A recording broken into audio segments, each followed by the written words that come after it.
mau saka kening neraka, adoh saka tumindak nista, saka rereget sing rusak jiwa.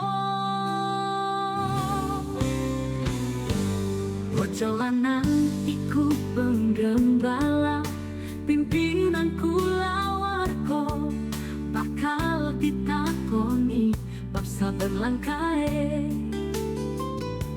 Ibu iku penggembala ing omah kepah tresno, bakal ditakoni bab pengabdiane.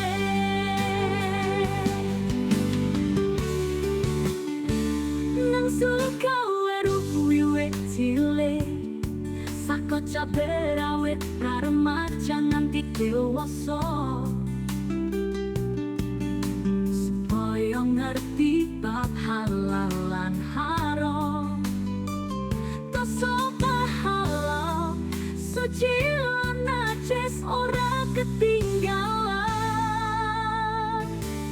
Bocah lanang iku penggembala, pemimpin kulawarga, bakal ditakoni bab langkah penggembalaane.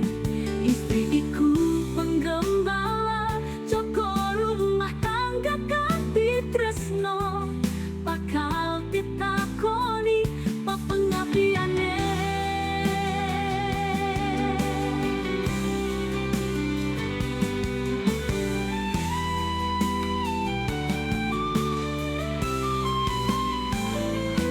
Wahai wong tuwa, tiap-tiap tulako, supaya anak-anak ngerti urip sing sejati. Jokonan wong-wong mau adoh saka nista, amrih ridho Gusti Ilahi ngijabahi. Bocah lanang iku penggembala, pemimpin kulawarga, bakal ditakoni bab langkah